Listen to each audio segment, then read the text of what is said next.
Nessa sessão, nós vamos entender como são os desembolsos, os payoffs, ou seja, os ganhos e as perdas, nas operações com os principais contratos derivativos, ou seja, com as opções, futuros e swaps. E aí a gente vai poder comparar cada um deles, o comportamento, e até ver, assim, discutir qual a melhor situação para usar um e outro.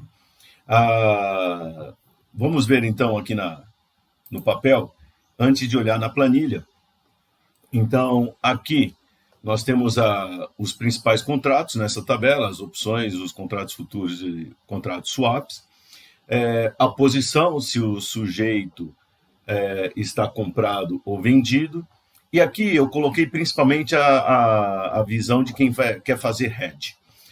E como seria a visão do especulador? A visão do especulador, ele quer ganhar dinheiro, então ele vai procurar se posicionar dependendo da expectativa dele, se o preço vai cair, se o índice vai subir.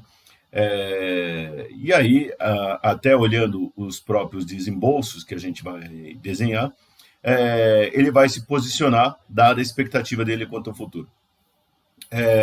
Então, a gente tem que entender, no contrato derivativo, a gente tem o fechamento do contrato na data inicial, e a partir daí a gente tem o tempo até a liquidação, até o prazo de vencimento. Então a gente tem que comparar, assim, e é na data de vencimento, principalmente, que as coisas vão acontecer, ou seja, onde as trocas de recursos financeiros, ou até de mercadorias, dependendo da situação, do tipo de liquidação que foi escolhida, é que vai acontecer. Então, para a gente começar aqui, primeiro, só colocar aqui uma legenda, eu vou chamar S do preço à vista, ou também conhecido como preço spot. X é o preço de exercício, que a gente usa para as opções. E o F é o preço futuro. Preço futuro é o preço que a gente vai fechar hoje, vai contratar hoje, para realizar a compra ou venda, a troca no futuro. Tá ok?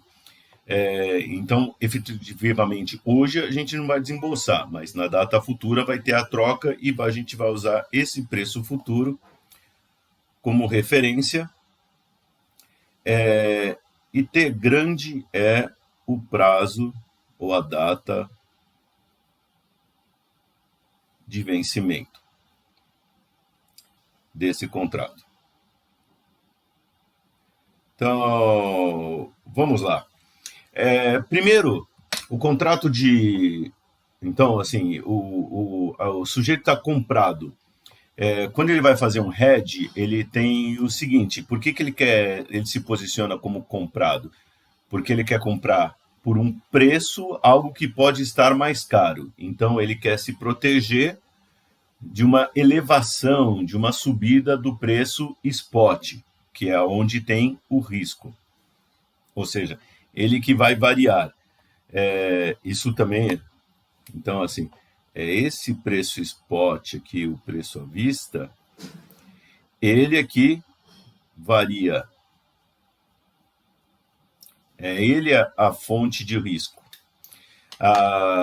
Então, ele vai ser a nossa referência aqui, até porque o preço futuro que a gente conversou, ele vai estar fixado inicialmente, que é parte dentro da negociação. Quem está vendido, quem se posiciona como vendido, é porque acredita que esse preço pode cair. Então, ele quer garantir já um preço de venda. Então, eu falo assim, olha, se o preço cair, eu já tenho um preço de venda maior para me garantir. Então, por exemplo, o produtor de café, ele já quer garantir um preço que ele vai vender essa saca de café que ele produziu. Do outro lado, por exemplo, uma empresa, uma rede de cafeterias, compra café. Então, ele quer se posicionar como comprado. Por quê? Ele quer comprar mais barato do que, eventualmente, uma elevação do preço do café. A mesma coisa funciona para outras commodities, para taxas de câmbio, índices de ações, taxas de juros, assim por diante. A mesma ideia aqui do subir e descer. Então vamos lá. Começando aqui pelas opções, o comprado numa opção o sujeito compra uma opção de compra, ou o titular dá uma call de uma opção de compra. Vou chamar de call até para não ficar aquela coisa assim, comprar opção de compra, então compra call, titular da call. A mesma coisa, no caso vendido, é o titular de uma put, de uma opção de venda. Muito bom. Então, lá no vencimento, qual que é o... isso vale até para as datas intermediárias, mas pensar na data de vencimento, e aí eu já estou pensando em opções europeias, quer dizer, só no vencimento, não quer dizer que não vale para as americanas, também vale. Então, qual que é o payoff, qual que é o ganho que tem, ou desembolso que tem o titular de uma call? O titular de uma call é o seguinte, a opção, justamente, ele tem dois cenários. Ele vai receber o maior valor, então o máximo, entre dois possíveis cenários. Exercer a call, quando que ele vai exercer a call? É quando o preço na data de vencimento for maior que o preço de exercício. E aí ele recebe essa diferença, ST menos X. Porque isso é positivo. Ou ele não recebe nada.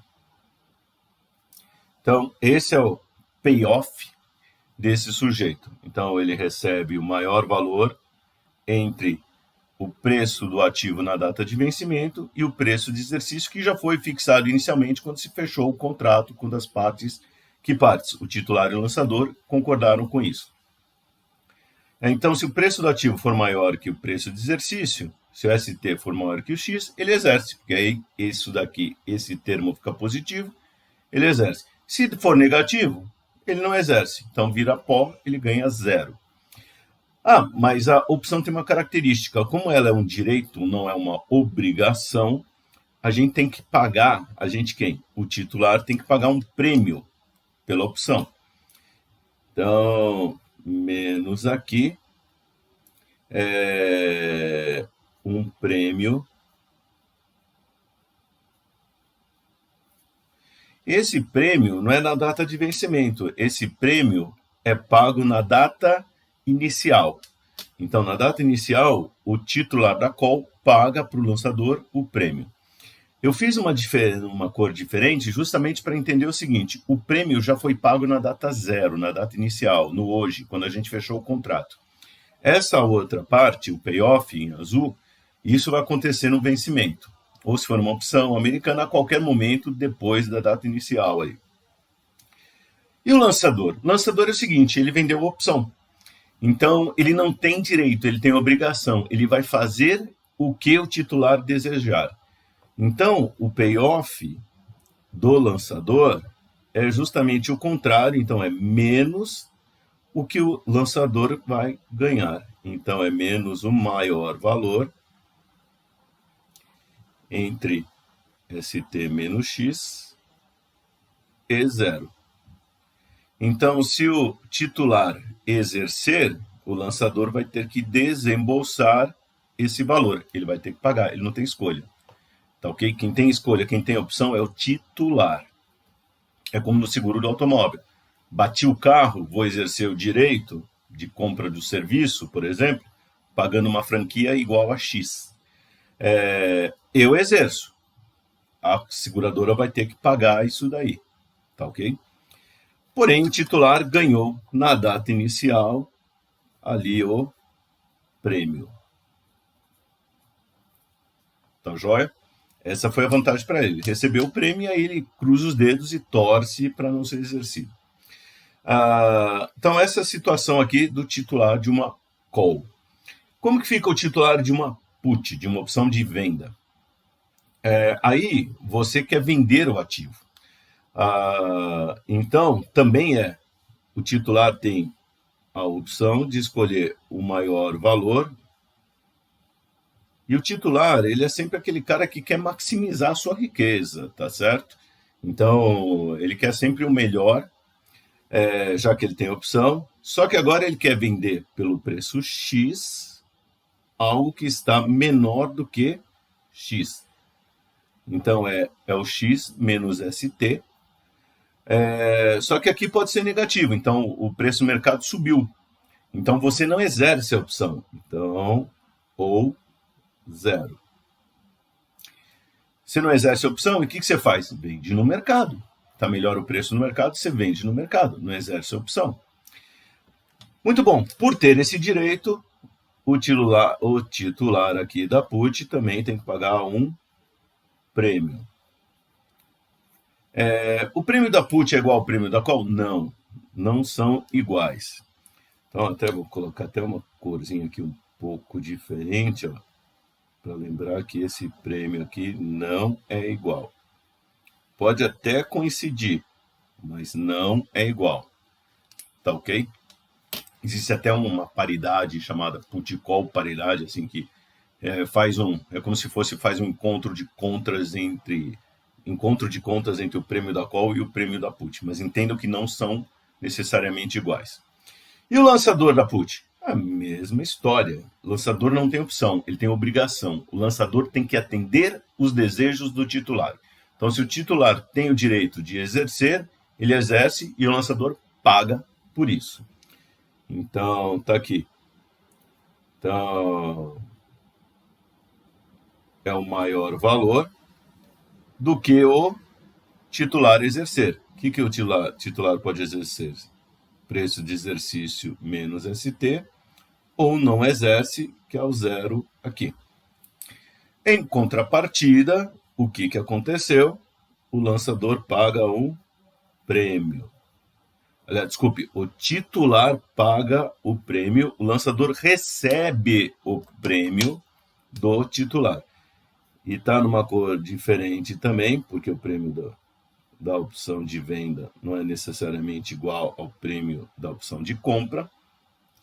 E o prêmio é para lembrar também que a gente recebe inicialmente, tá? A gente titular, ou mesmo a gente lançador recebe inicialmente. Então, o lançador recebeu na data zero, recebeu no hoje esse prêmio, e aí fica torcendo para o titular aí, ó, não exercer. Mas pode ser que o preço suba e aí ele perde dinheiro com isso. Dependendo de quanto subir, ele vai perder muito dinheiro com isso. Então, esses daqui, ó, são os a fórmula dos possíveis desembolsos que tem o titular de uma opção de compra, de uma call, titular de uma put e, consequentemente, do lançador, que é a posição contrária aqui. Na verdade, não é bem a posição contrária, mas é quem está bancando isso. Aliás, é o seguinte, até coisas que a gente vai ver no gráfico. O titular, ele tem, a princípio, ganho ilimitado, então, quanto mais o titular da call, quanto mais subir, melhor. Não tem fim. E os ganhos do lançador são limitados. Os ganhos do lançador são limitados ao prêmio. Depois do prêmio, só tem prejuízo. E isso vale para as duas opções aqui, tanto a call quanto a put. Agora vamos para o contrato futuro. Na opção, como o próprio nome diz, a gente tem opção, a gente tem alternativa. Exercer ou não. ST-X ou zero, no caso aqui da call. No contrato futuro, não existe opção, existe obrigação. Então, aqui, quando a gente fala as partes, tem obrigação. Então, tanto o comprado quanto o vendido, ou tanto o comprador quanto o vendedor. E funciona da mesma forma aqui. Quem que é o comprado? Quem que é o comprador de um contrato futuro? É alguém que acha que o preço vai subir. Tá ok? Então, aí ele quer se proteger disso, ele já garante um preço ali, que é esse preço futuro. E o vendido é o contrário. Então, você quer se proteger, você tem que achar alguém na posição contrária. É a mesma história, por exemplo. Aqui pode ser o produtor de saca de café e aqui desse lado a cafeteria, tá joia? Isso daqui vale também, deixa eu colocar, para os chamados contratos a termo, também vale para isso. Lembrando, o contrato futuro é um contrato padronizado, tem mais garantia na bolsa, tal. Contrato a termo ele já tem as suas cláusulas, podem ser customizadas, podem ser adaptadas dependendo das necessidades. Não necessariamente preciso fazer na bolsa, posso fazer com qualquer outra pessoa. Isso é um contrato a termo. Aí eu posso até registrar lá na bolsa para ter uma, vamos dizer, eu posso fazer no cartório, posso fazer isso na bolsa de valores, tá ok?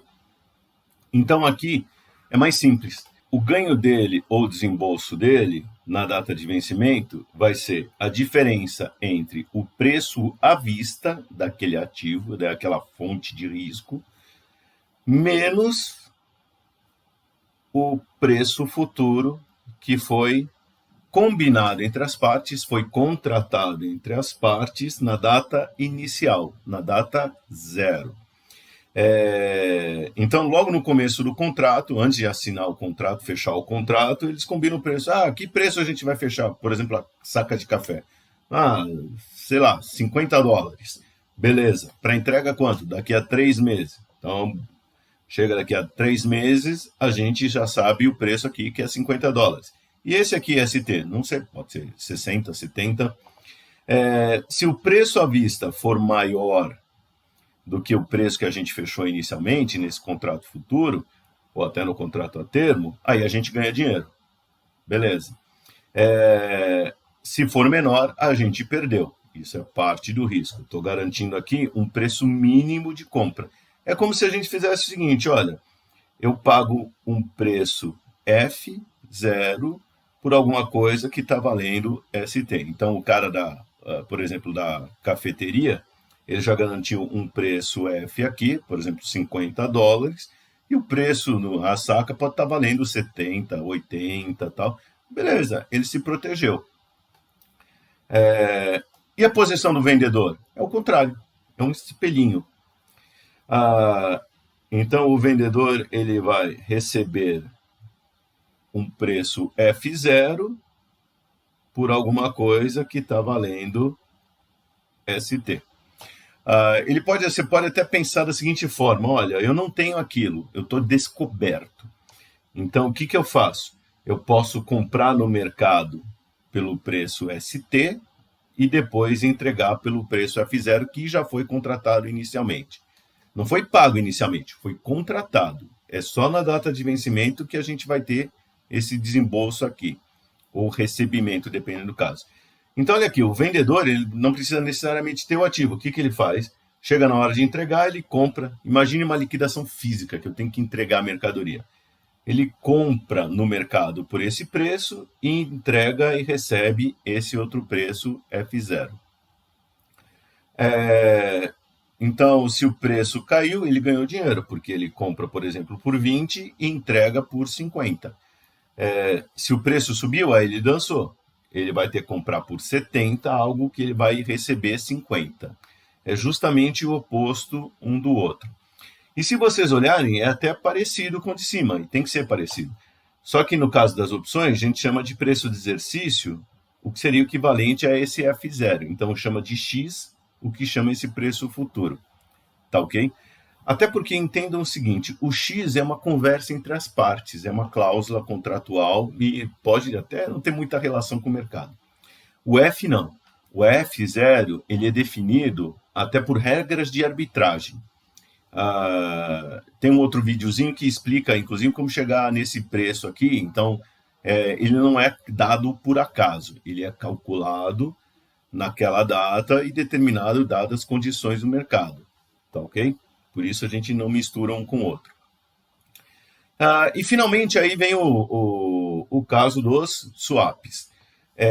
Swaps são contratos de troca de rentabilidades. E então aí vale até lembrar um pouco. É o seguinte, no contrato de swap, a gente tem duas partes envolvidas, assim como todos os casos. E aí, a gente na data de vencimento ou em algumas datas, o contrato swap, inclusive, tem essa característica. A gente pode fazer várias trocas durante a, o prazo de validade do contrato. Então, por exemplo, a cada 6 meses pode ocorrer uma troca entre as partes. E aí, nessa brincadeira, por exemplo, a gente tem alguma coisa que é variável e tem alguma coisa que é fixa. Tá ok? Então, pode ser uma taxa pré-fixada contra uma taxa de juros pós-fixada, pode ser um ativo que varia o preço, tá ok? Contra um preço fixo F. Então, essas situações. Então, a gente vai ter a posição de quem está ativo de um lado e passivo do outro. Esse é o tipo de terminologia que é usada aqui no contrato de swap. Então, aqui no swap, a gente imagina o seguinte, olha, vai ter um sujeito, por exemplo, como que seria aqui o comprado? O comprado é o sujeito que está ativo em coisa variável. O que é o variável? É o S, tá ok? É o preço spot. Vou colocar um ST aqui até. E passivo em fixo, que eu vou chamar de F0. Puxa, mas Ricardo, aqui na call você chamou de X para não misturar. Aqui no swap você está chamando de F0 e tal. Porque o swap ele tem relação aqui com o contrato futuro. Aliás, um contrato de swap é nada mais nada menos que uma série de contratos a termos ou contratos futuros. Então tem relação entre essas coisas, tá ok? Vou trabalhar aqui principalmente para entender um contrato de swap como se fosse uma troca só. Seria equivalente ou igualzinho a isso. O que é o sujeito que está ativo em variável e passivo em S, em fixo? Passivo em fixo quer dizer que ele vai ter que pagar um certo valor, por exemplo, F0. E o que quer dizer que é ativo em fixo? Que você vai receber o valor ST aqui na data de vencimento. Tá ok? Então, é essa situação aqui. Então, esse sujeito aqui é o cara que tem o dinheiro, tá joia? E esse cara aqui é o que tem o ativo, o bem, tá ok? O objeto aqui no preço spot. Tá legal? Então ele vai trocar, ele vai entregar o spot e vai receber dinheiro. É o que acontece aqui. Então, aqui, ó, este sujeito aqui é justamente o sujeito que está o quê? Ativo, ele recebe o variável e ele está passivo em fixo. E eu tenho o contrário. Então, eu estou olhando esse lado aqui. Então, até vou dar uma corzinha aqui, ó. Este cara aqui, ó, seria justamente esse sujeito, ó. Ele recebe o variável, está ativo em variável e está devendo o fixo, que é isso daqui. Esse outro sujeito aqui, ó, que eu vou colocar aqui com um laranjinha, ele é dono do preço à vista ou do risco variável. Ele está ativo em fixo, então ele recebe o valor fixo, F0, por exemplo. Ele está passivo, então ele tem que pagar, ele vai ter que entregar em variável, ou seja, vai ter que entregar, no nosso caso aqui, o ativo objeto. Então, vou colocar a corzinha aqui relativa, seria esse laranjinha aqui. tá joia? Seria esse sujeito. E aí é o seguinte, ativo em fixo quer dizer que você vai receber o quê? Você vai receber o valor F0. Passivo invariável quer dizer que você vai entregar, você vai pagar esse valor aqui, o ST. Então vejam, ó, é o mesmo comportamento. O swap a gente tem o mesmo comportamento, por isso que a gente fala, inclusive, que o contrato swap é como se fosse uma série de contratos a termo, uma série de contratos futuros, porque o swap normalmente a gente faz mais de uma troca. Pode fazer uma troca só, aí seria equivalente ao contrato futuro, ou melhor, ao contrato a termo. Normalmente os contratos swap são mais customizáveis e tal. Mas está aqui, esses são os payoffs, ou os desembolsos, os ganhos, dependendo da situação, de cada um dos envolvidos. Vou mostrar para vocês a planilha aqui, então vou migrar aqui para a planilha.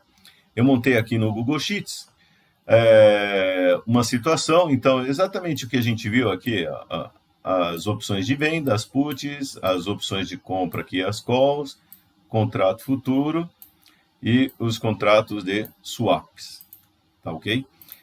A partir daí, eu coloquei vários possíveis cenários. Olha, na data de vencimento, eu não sei quanto que vai ser o preço. Então, não sou mãe de Ná, infelizmente nos deixou. Então, como eu não sei qual que vai ser o preço no futuro, o que eu fiz? Peguei e coloquei vários possíveis cenários. E vi o que quais são os payoffs possíveis para cada um destes cenários. E estipulei aqui um preço de exercício 40 para as opções e um preço futuro, e chamei de preço fixo aqui. Lembrando que esse preço fixo tem relação com esse preço futuro, inclusive na hora que a gente vai definir a taxa do swap, a gente está olhando o preço futuro, os preços a termo do mercado, para não ter um descasamento e uma oportunidade de arbitragem. Afinal, já que os swaps eles têm comportamento similar ao futuro, eles não podem estar descasando. Então, inclusive, na hora de precificar ou apressar um swap, a gente vai pegar as informações lá das taxas futuras e colocar dentro dos contratos swap. Então, veja o seguinte, ó, o sujeito da opção de venda, qual que é o risco dele? O risco, ele quer se proteger por causa do preço cair. Então, por exemplo, se o nosso preço base aqui, então, imagina aqui, o nosso preço base vou colocar uma corzinha aqui só para a gente não perder o foco. Ó. Se nosso preço base aqui é o 40, o que acontece? Se o preço de mercado cair, quem comprou a put, o titular da put, vai ganhar um dinheirinho. Quer dizer o seguinte, legal, o preço caiu, então eu vou ganhar. Vamos supor aqui liquidação financeira. Liquidação financeira quer dizer que ao invés de a gente passar a mercadoria, a gente vai transferir os ganhos ou as perdas de um lado para o outro. Muito bem. Então, nesse caso, por exemplo, na opção de venda, eu quero garantir um preço mínimo de 40. Então, se o preço cair, o que acontece? Eu vou receber. E aí vem, no mercado que eu estou atuando, eu recebo o valor à vista e do derivativo eu vou receber esses possíveis valores aqui, dependendo do cenário que acontecer. Então, por exemplo, estou vendendo, por exemplo, saca de café e tem uma opção de venda aqui. O que acontece? O preço caiu a 30. Então, no mercado à vista, eu posso vender a 30 e o derivativo me paga 10. No final das contas, 30 mais 10, ganhei os 40. Tá ok? Se for uma liquidação financeira, aí eu entrego a saca e recebo 40. Desculpa, se for uma liquidação física, eu entrego a saca e recebo 40. Se for liquidação financeira, eu vou receber 10. E aí eu vendo lá a minha mercadoria no mercado à vista e recebo 30. 30 que eu recebi mais 10 do derivativo, tem os mesmos 40, dá na mesma. E esse mecanismo funciona para cada uma das situações. Aqui, então, no caso da opção de compra, o meu risco é o quê? O preço subir. Então, eu quero garantir um preço mínimo, ou melhor, um preço máximo para comprar. Não quero gastar mais de 40, não quero pagar mais que 40. Então, o que acontece? Se o preço subir, ou seja, se o risco acontecer, eu ganho do derivativo esses valores. Tá joia? E aí, só para lembrar, o lançador tem que fazer a mesma coisa que eu, tem que fazer o oposto do titular. O titular ganha 5, o lançador paga 5. Titular ganha 10, lançador paga 10. Lembra que quem tem a opção é o titular, o lançador fica com o oposto, tá certo? Ele tem que atender o que o titular desejou fazer, exercer da opção. Tá legal? Reparem só uma coisa, que por enquanto aqui na planilha eu coloquei um prêmio igual a 0. Agora eu vou colocar um valor do prêmio. Então, para put, colocar aqui o valor de 3 e para call aqui, para opção de compra, colocar um valor 2. Então veja o seguinte, olha, se o titular aqui da call não exercer, o lançador ganhou o prêmio. Então o ganho do lançador está limitado ao prêmio. Enquanto a maior perda que o titular vai ter é o prêmio que ele pagou inicialmente. Tá ok? Lançador pode perder mais do que 2?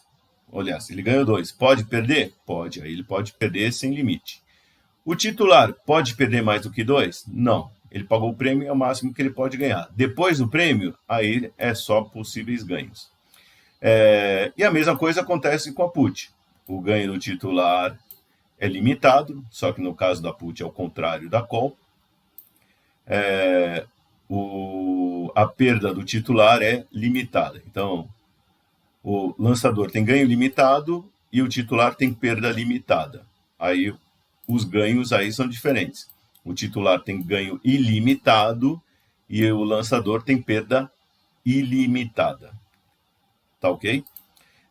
E aí a gente vai olhar aí os contratos futuros e os swaps, que a gente pode ver, eles são similares. Olha aqui, o vendedor do futuro é similar ao quê?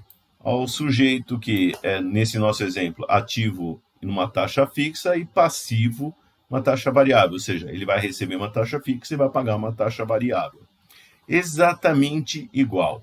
Inclusive o swap, assim como o contrato futuro, não tem nenhum pagamento inicial, não tem nenhum desembolso inicial.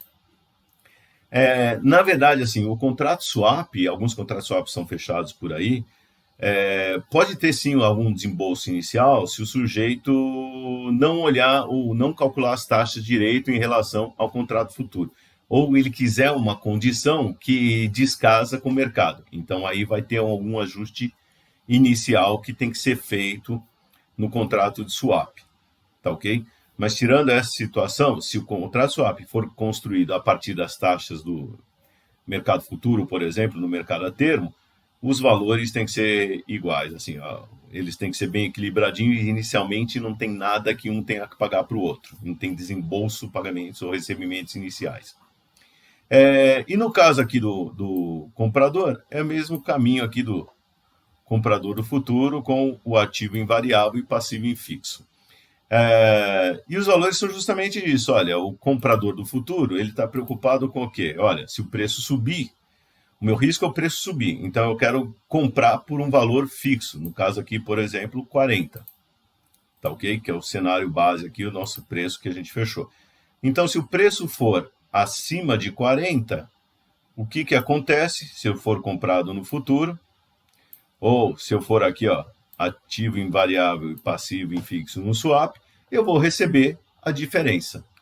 Tá ok? Então, aí no caso, eu posso, por exemplo, comprar no mercado à vista por 45, que é o preço aqui inicial aqui, desse cenário, e aí o derivativo, o contrato futuro ou o contrato swap, vai me dar 5 numa liquidação financeira. Então, desembolsei 45 e recebi 5, menos 45 mais 5, eu paguei 40, que era o que eu queria estar desembolsando aqui nesse contrato. Tá ok? Então, são essas as situações. Aqui no contrato, aqui só para mostrar a formulinha, são as mesmas fórmulas que a gente desenvolveu. Então, quem está ativo em variável, passivo e fixo no swap, o desembolso é o preço à vista neste cenário menos o preço contratado, e a contraparte é justamente a diferença, o preço fixo menos o preço à vista desse cenário. Repare o seguinte, se eu somar, para cada contrato, se eu somar as duas colunas, dá sempre o valor zero. Então, por exemplo, olha aqui, ó, se eu pegar aqui e somar esta coluna com essa aqui, se vocês olharem aqui nesse cantinho, ó, dá o valor zero. Vou fazer aqui, ó, soma geral. A soma dessas duas colunas aqui, do lançador e titular, dá soma zero. Deixa eu até descer aqui, ó. E aí vou fazer a mesma coisa para cada um dos contratos. Opa. Bom do Google Sheets que eu estou usando aqui, que você pode usar a fórmula tanto em português quanto em inglês, que ele entende. Soma, então, aqui, ó. Desses dois também dá zero. E aqui, vou fazer em português só para mostrar aqui também. Eu tinha feito uma vez, vamos fazer de novo. Está aqui.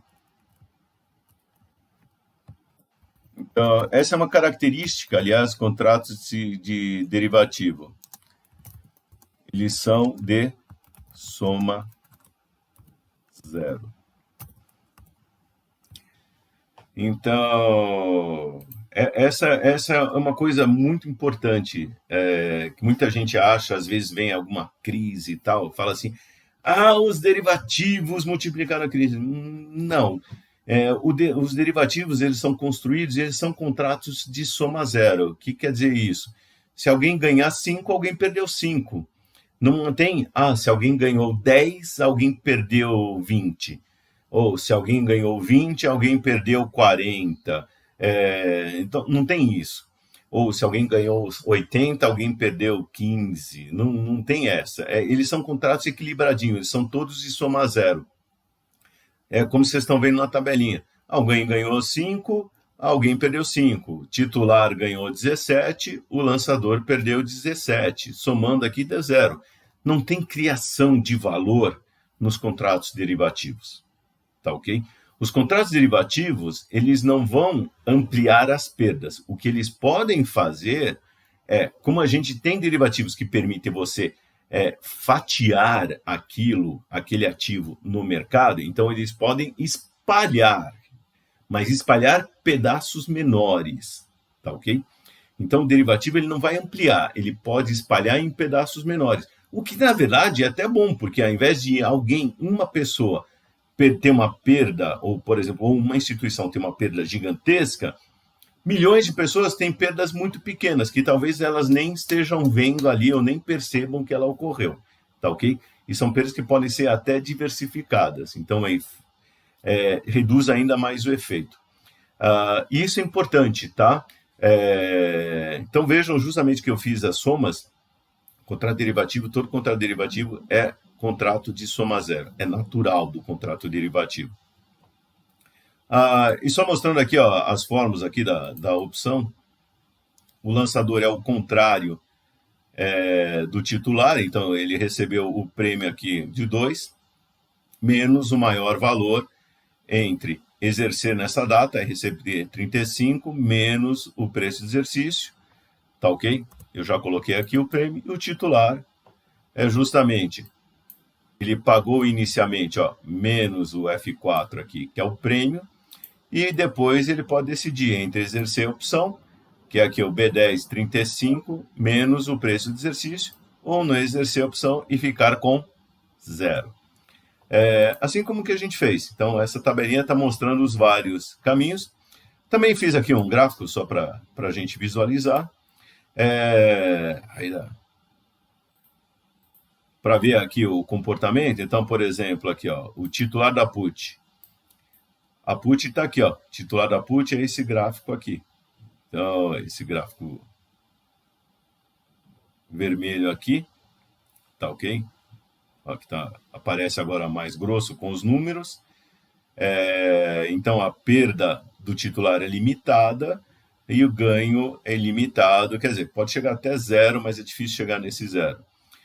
Como fica o titular, o lançador da put? É o contrário, é o oposto. É esse cara aqui, Então, se o titular está aqui, da put, o lançador da put é justamente o oposto, tá ok? Então, um ganhou 10, a história soma 0. Um ganhou 10, alguém perdeu 10, ó. Aqui, tá ok? Cada uma das situações. Da call, tirar esse marcador aqui.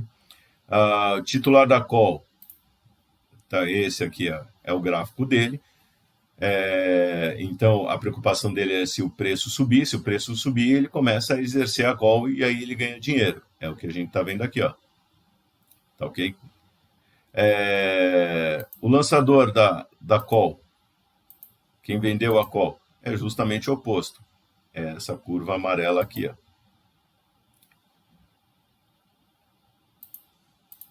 Vou voltar para cá. É essa curva amarelinha aqui que a gente está vendo. Tá joia? O ganho, aí vocês podem ver, ó, o ganho do lançador é limitado, mas a perda pode ser ilimitada. E os outros aqui, ó, o vendedor do futuro, ele tem esse gráfico aqui. Então é uma reta que vocês estão vendo assim para baixo. Também, se o preço subir, ele perde. Se o preço cair, ele ganha. Por quê? Se deu bem, ele vai poder vender por um preço maior. Ele venderá, contrato futuro é obrigação, ele venderá por um preço maior que está no mercado. A mesma coisa, o equivalente ao vendedor do futuro, o sujeito que é ativo em fixo, tá aqui, mesma curva. Na verdade, elas estão sobrepostas. Então, quem fez um swap está ativo em fixo e passivo em variável, quer dizer, ele vai ter um valor ali que ele vai receber fixo, por isso ele está ativo, ele vai receber fixo e vai pagar o variável. Então, se o variável cair, ele vai ganhar dinheiro. Então, ele recebe um valor fixo, no caso 40, e paga o valor que está ali na data. Também quem participa do swap tem obrigação. E, finalmente, o comprador do futuro, essa linha subindo, uma linha reta subindo, ele não tem aquela quebra das opções. Contratos futuros swaps não tem aquela quebra das opções que a gente viu, porque justamente a opção tem esse nome, tem a opção de não fazer alguma coisa. O contrato swap você tem obrigação, tem que pagar, assim como vai receber da mesma forma, vai ganhar se acontecer aquele evento. Então, aqui no comprador, se o preço subir, ele vai ganhar dinheiro, se o preço cair, ele perde dinheiro. E o equivalente aqui é esse, o ativo invariável. Você vê que é a mesma historinha, mesmo tipo de curva. Ativo invariável e passivo em fixo. Tá ok, pessoal? Então, aí vocês têm visualmente nesse gráfico a posição de cada um dos possíveis payoffs ou desembolsos, tá ok? Vou fechar aqui aí, vocês podem ver melhor e tal, todas essas curvas. Até sugiro que vocês façam depois, assim, experimentem, construam seus cenários e vejam isso para praticar e entender melhor cada uma desses payoffs aqui, que a gente viu depois os cenários, aplicando isso daqui com números que a gente foi colocando para os preços aqui do mercado à vista no vencimento e o preço futuro e de exercício. Tá bom? Muito bom. Espero que dessa forma fique mais claro como que é o desembolso, o ganho do payoff, ou os payoffs dos contratos derivativos, que isso é muito importante conhecer, porque na hora que você vai fazer uma operação para se proteger ou para especular, você tem que entender justamente isso. São somas, normalmente você vai fazer somas de operações. Então, você compra, por exemplo, um ativo à vista, tá ok?